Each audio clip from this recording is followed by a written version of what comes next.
Nah, di saat umur 6 tahun dan 7 tahun itu hampir sunat, saya mendapat informasi dari saudara-saudara, dari keluarga besar sendiri, maksudnya kelas anak-anak ya. Ini ada namanya Pak Singge. Pak Singge itu orang dikenal di kampung itu sebagai Bapak RT, tapi Pak Singge itu orangnya pelit luar biasa ya, dan memelihara anjing. Anjingnya anjing herder lagi 3. Pokoknya Pak Singge itu dikenal di kampung sebagai orang pelit, teman-teman ya, menghardik anak-anak gitu kan.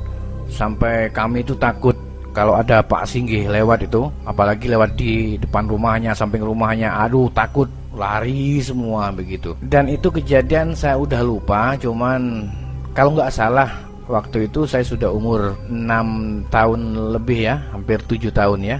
Tapi dalam urusan lari, wah saya nomor 1 teman-teman. Saya nomor 1. Kalau lari paling banter ya saya pribadi, disusul dengan mas sepupu ya. Waktu itu masih musim-musimnya sepeda jemboli ya, BMX jemboli. Mungkin teman-teman ada yang katut di dunia itu ya. Di masa-masa itu musimnya sepeda BMX jemboli ya. Ada filmnya malah. Pas di kampung saya, Pak Singge itu mati teman-teman ya, meninggal dunia.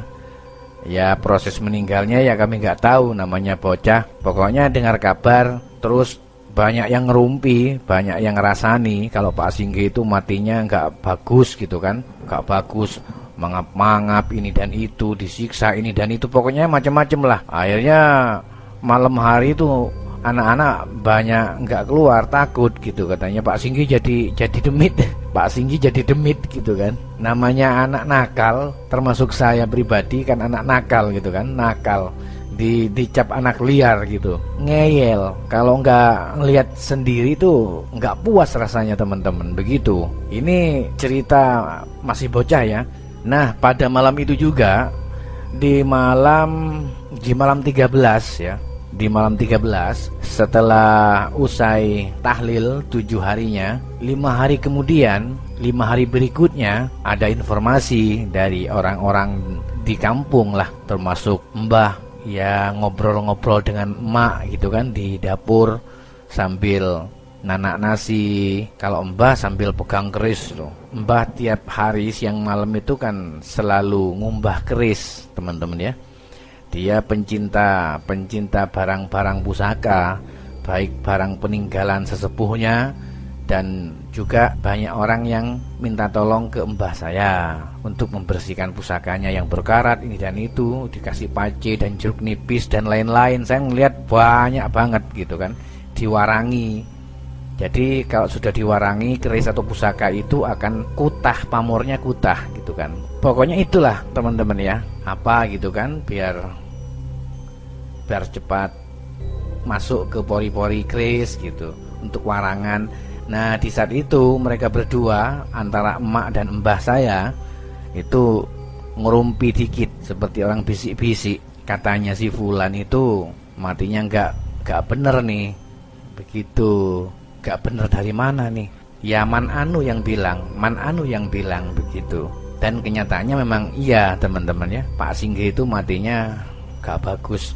Lawong waktu menggali makomnya itu tiba-tiba keluar air busuk itu, air kayak air comberan itu, ambles lagi tanahnya kayak longsor. Padahal tanah di tempat itu, tempat pemakaman umum itu nggak seperti itu, tanahnya ya atos seperti biasanya. Tapi kenapa tiba-tiba waktu kematian Pak Singge itu, tanah itu keluar air bau. Saya tahu sendiri, bau banger terus longsor. Jadi seperti ada air direndam begitu. Air banger itu saya nggak tahu dari mana. Makam di sekitar makam itu tinggi kok, seperti bukit modelnya. Nggak ada comberan, nggak ada tempat selokan dan lain-lain, nggak ada. Nah dari mana ya, saya nggak paham juga waktu itu. Waduh, kok bau begitu ya? Ya nggak tahu, itu urusan orang-orang tua. Habis itu saya udah balik lagi main dengan anak-anak, dengan teman-teman gitu kan. Nah pada malam hari itu juga, telah usai 7 harinya, kan udah terlupakan nih ceritanya. 5 hari kemudian, tahu 13 hari kemudian begitu, Saya main petak umpet. Namanya anak-anak bocah kan sudah lupa. Habis itu lupa, nggak ingat lagi ada orang mati. Udah lupa, udah berapa hari ngumpet-ngumpet sampai ke sawah, ngumpet-ngumpet sampai ke tegalnya orang, ngumpet sampai ke makam-makam, ke kuburan gitu kan, ngumpet. Namanya anak-anak ya. Pas kebetulan waktu saya ngumpet sendirian nih, sendirian, dan di belakang saya itu jaraknya kalau nggak salah 5 meter ya. Ada temen juga sih, tapi jaraknya 5 meter. Nah, saya melihat kuburan Pak Singgih, baru saya ngeh, tapi rasa takut saya hilang, soalnya ada teman, begitu kan. Nah, di saat saya ngumpet pas di depan makamnya Pak Singgih itu, dekat pusaranya itu, batu nisannya itu seperti ada lubang kecil, lubangnya jengkrik. Saya kira itu memang lubang jengkrik ya. Pas kebetulan malam itu saya dan teman-teman semua itu mencari jengkrik, menyelam sambil minum air lah kalau sekarang ya, main umpet-umpetan sekalian cari jengkrik. Kebetulan saya bawa toples plastik itu, ada tutupnya lengkap, itu punya emak. Saya ambil, nggak bilang-bilang. Terus saya ambil buat saya bikin ini, bikin dari lidi. Terus yang buat user-user itu dari jagung ya, dari bulu jagung. Saya ikat seperti sapu hijau itu loh. Nah, itu untuk nguker jengkrik teman-teman ya. Nah, saya bawa tuh dalam kantong tuh, udah lengkap dengan toplesnya. Sekalian saya main umpet-umpetan. Banyaklah puluhan orang yang ikut. Kok saya tiba-tiba sadar kalau saya itu ngumpet pas di dekat atau di makamnya Pak Singgih yang matinya itu nggak baik katanya orang. Saya di semak belukar teman-teman ya, di bawah pohon. Di atasnya itu makamnya Pak Singgih gitu kan. Saya tiba-tiba keluar keringat dingin. Saya tidak ngerewes sudah dengan teman-teman yang ada di belakang. Saya memperhatikan lubang dekat pas di bawahnya nisan ya. Pas di bawahnya nisannya Pak Singgih itu ada lubangnya seperti lubang jengkrik. Saya mikir, wah ini lubang jengkrik ini. Tapi saya lihat, wah tapi ini Pak Singgih yang katanya jadi hantu. Tapi kok nggak jadi hantu ya? Namanya anak kecil seperti itu ya. Penasaran antara takut dan enggak, dan lain-lain lah bercampur baur waktu itu teman-teman. Kok tiba-tiba saya perhatikan lubang jengkrik itu lambat laun keluar seperti asap tapi warna hitam. Asap kecil. Tak ucek-ucek aja kedua mata saya. Berapa kali saya tak ucek-ucek gitu kan, tetap aja asap hitam itu ngepul kecil ke atas, membesar, tambah lama, tambah besar, seperti beluk itu loh, tapi warna hitam pekat. Waduh, saya ini bukan lari teman-teman ya, tapi justru saya itu nggak tahu kok tiba-tiba punya keberanian. Aduh, namanya anak nakal seperti saya tuh repot mau dibilang gimana. Saya kan bawa toples nih, toples plastik punyanya emak, ada tutupnya. Saya buka tutupnya, saya cungkup langsung, saya tutup lubangnya jengkrik, kata saya yang lubang jengkrik itu yang keluar beluk, keluar asap itu, saya tutup langsung dengan toples saya itu. Saya tekan terus. Lah, ini yang jadi pertanyaan saya sampai detik ini, kok bisa ya beluk atau asap itu seperti ada bendanya, seperti ada orangnya di dalam toples itu. Loncat, tapi saya tekan terus. Akhirnya warna toples plastik itu warnanya bukan bening lagi teman-teman ya, warnanya hitam pekat seperti dikasih aspal itu. Akhirnya mau nggak mau saya ambil tutupnya, saya langsung tutup langsung lewat bawah, langsung saya tutup secara spontan. Bisa lah, di lubang jengkrik itu udah nggak ada asapnya lagi. Nah, ini yang saya heran. Akhirnya teman-teman yang di belakang lari melihat saya mencak-mencak di kuburan katanya begitu. Padahal saya nggak mencak-mencak, saya menutup toples itu agar beluknya itu atau asap hitamnya itu nggak keluar begitu. Ya udah kabur semua. Saya langsung bawa pulang. Saya udah nggak ngurus mau dicari mau nggak, terserah. Nggak dapat jengkrik ya nggak apa-apa, yang penting dapat ini, barang apa ini nggak tahu. Berat teman-teman, seperti ngangkat batu itu loh. Ya kalau masih bocah ya nggak tahu berapa kilo lah.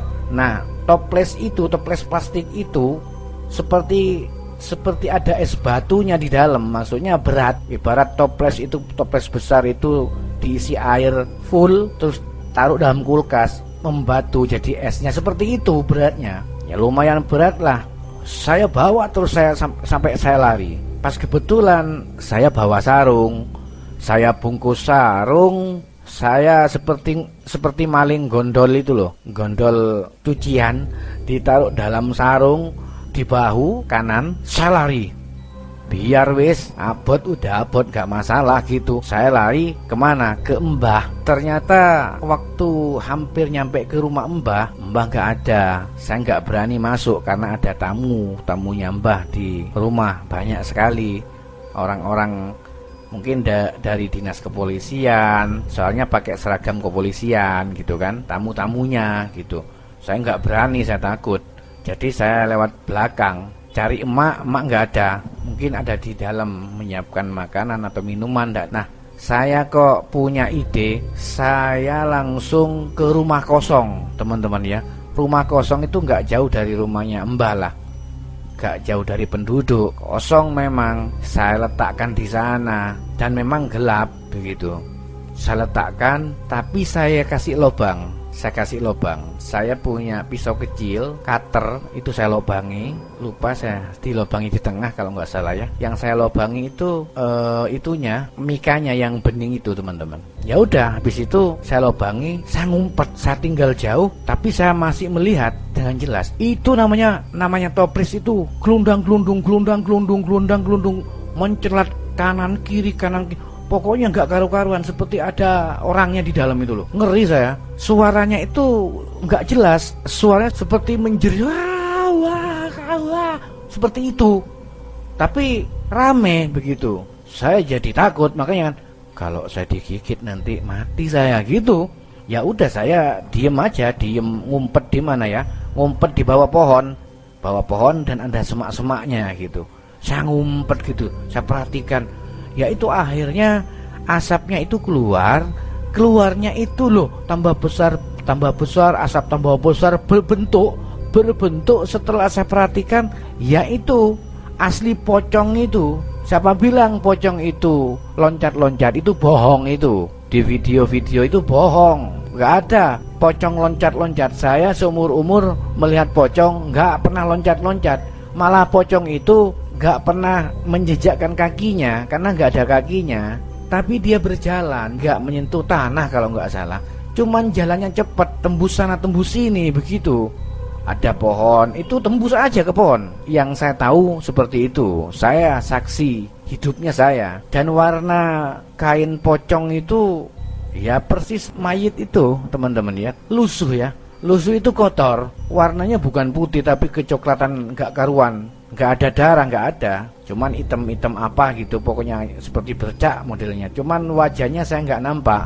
Wah, kalau ketahuan, waduh, nggak tahu lah waktu itulah. Pokoknya saya menggigil lah, seperti mau boker, mau pipis gitu kan, minta tolong, takutnya dicekik mati, namanya anak-anak ya. Ya udah, saya lihat terus, dan jalannya pocong tuh lurus jalannya, bukan cepet jalannya agak lambat tapi lurus. Nah, nyampe di pohon besar hilang. Ya udah, pohon besar itu saya lewati. Saya nggak lewat pohon itu. Saya lewati jauh, saya nggak mau ngelewati pohon beringin. Ternyata masuk ke pohon beringin gitu, teman-teman. Ya udah, itu aja pengalaman saya. Saya tahu seumur-umur namanya pocong, bentuknya, wajahnya yang jelas nggak kelihatan.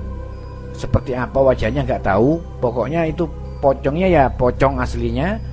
Dan jalannya nggak loncat-loncat, tapi jalannya lurus, nggak cepat, nggak lemot, nggak lamban, sedang. Cuman kalau ada pohon itu masuk. Udah, mana yang dia sukai dia masuk. Paginya saya dengar kabar di bawah pohon beringin itu ada yang orang kesurupan. Yang kesurupan itu anak kuliahan, perempuan di kampung saya.